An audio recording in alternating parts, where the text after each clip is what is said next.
Welcome back. We're talking about ongoing tensions between Pakistan and Afghanistan.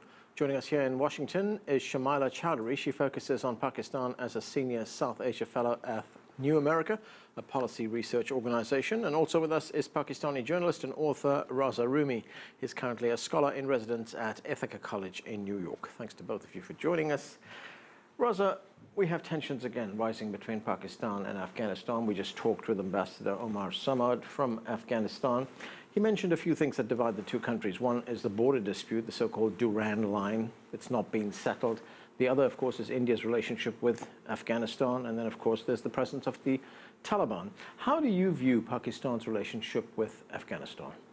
Well, I think all 3 points kind of summarize the historical tensions that have existed, and in particular, Pakistan's security lens towards Afghanistan is colored by India. So India is the perennial enemy of Pakistan, and Pakistan does not want Indian influence on its western borders. I mean, that's been the stated and unstated policy for the last 3 decades, and that has been now erupted into a full-scale conflict because Pakistan's support to Afghan Taliban over the last 2 decades or so is what the current Afghan administration complains about, and they say that the Afghan Taliban carry out acts of violence and terrorism. And Pakistan, of course, first it denied, and now sometimes it says, well, it's in our own national interest. Shamila, what do you see as the root of the tensions here? I mean, we have the Taliban in each other's countries. Shouldn't it be in the interest of both countries to take on the Taliban? I think both countries have a genuine interest in making the border stable. There's no question about that. President Ashraf Ghani and Prime Minister Nawaz Sharif have both said they have a vested interest in stability on the border. However, the real issue is that this has been a border conflict all along. If Afghanistan doesn't really recognize the border, that means there will be a free flow of individuals and goods across the border, including groups like the Taliban. Pakistan itself is reluctant to take action against the Taliban because of the physical backlash that it may endure. And we know that the Pakistani government has focused on the Pakistani Taliban, and they're suffering backlash from that as well. So I think that there are domestic interests at stake. The Pakistanis are worried about their own internal security, but they stem from the fact that this is a real border conflict that hasn't been resolved for decades. Raza, even the rhetoric has been getting heated.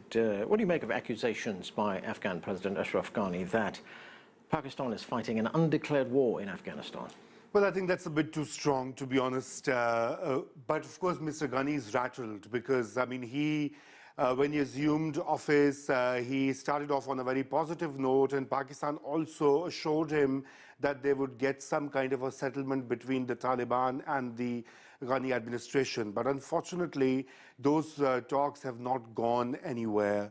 In particular, you know, there has been change of the leadership of the Taliban, and then, you know, the kind of mutual mistrust has grown to that extent that we don't see the talks getting anywhere.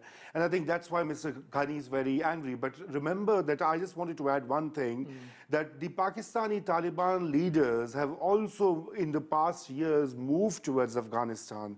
Because of this border free flow, what Ms. Chaudhary mentioned, is the bottom line is that the border management is very weak and also needs to be focused upon.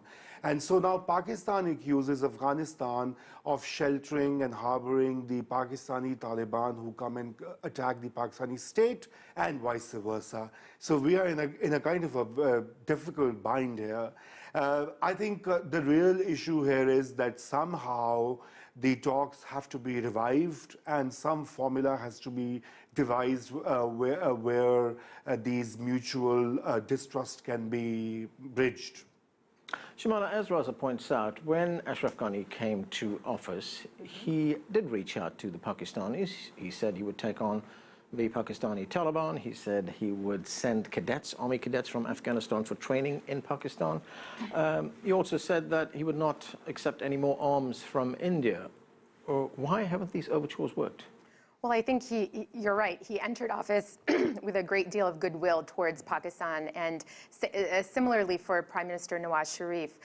But remember, at that time, Ashraf Ghani was a much more powerful political player inside Afghanistan. He didn't have to deal with the political challenges he's dealing with right now within his own government. So speaking out against Pakistani aggression is a smart domestic move for Ashraf Ghani. So that's the first thing. The second piece of it is that the security situation in Afghanistan has deteriorated considerably over the past year. And the sense in Afghanistan is that the Pakistanis are partially responsible for this. If only they took greater action against the Taliban, there wouldn't be fears of maybe Kabul being taken over by the Taliban. And so the focus has really shifted to Pakistan's long-standing policy of accommodating the Taliban by not kicking them out of the country.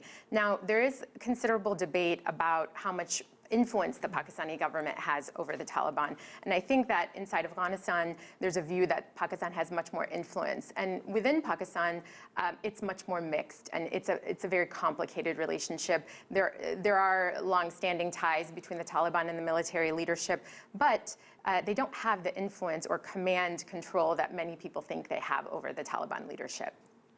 Raza, my next question is on the fact that Pakistan has called for a political solution to the differences with Afghanistan. And I just want to bring up something that the ambassador said in the earlier part of the show, and that is Afghanistan is not so sure who is calling the shots in Pakistan. Is it the military when it comes to foreign affairs, or is it the civilian government? So when Pakistan says they want a political solution, what does that mean? I think that's a very complex question again. Well, I mean, let's be clear. Pakistan's foreign policy and security policy is by and large handled by its military. The civilians do give their input and they do tag along with what the military thinks, but it's largely a function of the military's national security doctrine. So there should be no confusion about that. I think most Pakistanis also know that and acknowledge it, directly or indirectly. But the political solution certainly can be worked out even when the military is the key player here, because I think what we need is the revival of the peace talks that was going on. Somehow it foundered somewhere. All parties, have mutual suspicion of each other. Afghanistan, Pakistan, India, the US, there's so many, Iran, there's so many players. It's a hodgepodge. So I think some kind of, and I think the Chinese role was very important, at least to me, which unfortunately has also gone a bit on the sidelines, because China is a country that has leverage over Pakistan. Everybody wants to be, in the region wants to be friends with China. So there is a room for that to be revived.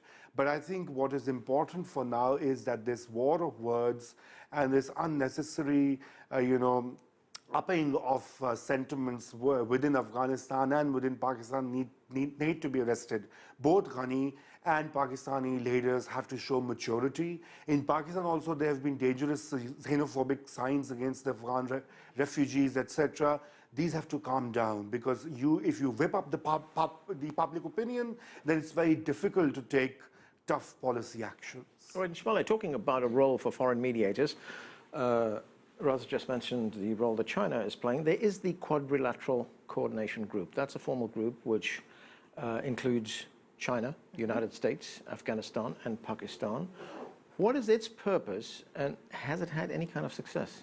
Well, I think it was initially successful in bringing all of the stakeholders, the primary stakeholders, to the table, and having China involved is a extremely positive development, especially for a country like the United States, which has been encouraging more Chinese involvement in security issues in South Asia. So that is a positive development. We should be happy about that. At the same time, I think there was too much responsibility put on Pakistan for influencing the Taliban, when really the conversation has to start between the Afghan government and the Taliban leadership. And once that conversation happens, it will become easier for a group like this or a mechanism like this to involve the remaining external stakeholders. Otherwise, you'll have a lot of people in one room disagreeing with each other, and that's what we saw happen repeatedly. Okay, we're going to have to leave it there. Thanks to both of you for joining us.